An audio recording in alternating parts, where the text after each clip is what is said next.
సర్వ సృష్టికి సువార్తను ప్రకటించుడే. నమ్మి బాప్తిస్వం పొందిన వాడు రక్షింపబడును, నమ్మని వారికి శిక్ష విధింపబడును. మరియు మీరు సర్వలోకమునకు వెళ్ళి సర్వ సృష్టికి సువార్తను ప్రకటించుడే. ప్రభువా, నిజమే ప్రభువా, నేడు సువార్త చెప్పేవాళ్ళు తక్కువైపోయారు ప్రభువా. అపోస్తుల కాలంలో ఉన్న ఉద్యమం నేడు లేదు ప్రభువా.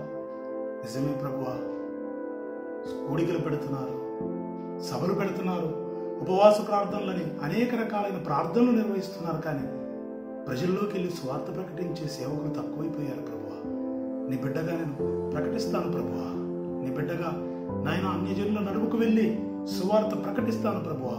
నేను రక్షింపబడినట్టుగా అనేకులు ప్రభువా రక్షణలోనికి నడిచేటట్టుగా నీ నామాన్ని ఘనపరిచేటట్టుగా సువార్త ప్రకటించుటకు కృపనీ ప్రభువా. నేను సువార్త ప్రకటిస్తాను ప్రభువా.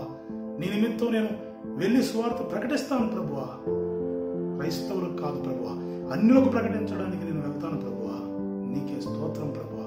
ఖచ్చితంగా అనేకుల్ని రక్షించున్నట్లుగా నాకు బలమీ ప్రభువా, శక్తిని ప్రభువా. నీకు స్తోత్రం ప్రభువా. వెళ్తాను ప్రభువా, తప్పకుండా వెళ్తాను. సువార్త ప్రకటిస్తాను. అన్ని జనులకు సువార్త ప్రకటించి అనేకుల్ని రక్షణలోనికి నడిపిస్తాను ప్రభువా, నడిపిస్తాను. వెళ్తాను, నేను వెళ్తాను ప్రభువా. విన్నా వినకపోయినా సువార్త ప్రకటిస్తావా? ఈ మధ్య ఒక పాస్టరు సువార్త ప్రకటిస్తుంటే కర్రలతో కొట్టి చంపారు. మర్చిపోయావా? అది నువ్వు కూడా విన్నావుగా. మరి నీ దేవుడు కాపాడాడంటావా? ఏమిటి నువ్వు మాట్లాడేది? ఆ పాస్టర్ గారు నీతి నిమిత్తము హతసాక్షి అయ్యాడు. వాక్యంలో రాయబడి ఉంది, నీతి నిమిత్తము హింసింపబడేవారు ధన్యులు. వారు దేవుని నిమిత్తము ప్రాణం పెట్టారు.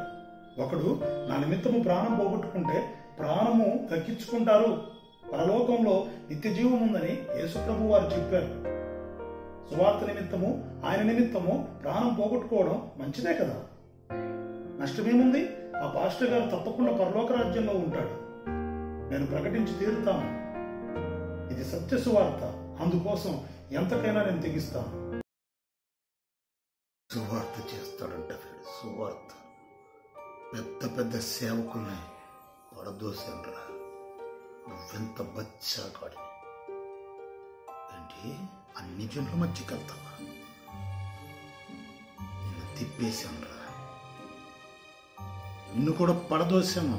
ఇప్పుడులో అన్ని జనులకు రక్షణ సువార్త ఉండకూడదు. మా ఆధీనంలో ఉన్నారు వాళ్ళంతా.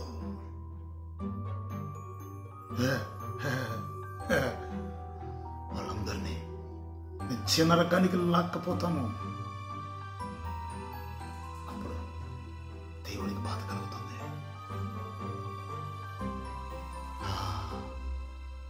సువార్త ప్రకటిస్తావంట. సువార్త ఇప్పుడు వెళ్ళి సేవ చేసుకో, పాటలు పాడుకో, ఆరాధన చేసుకో.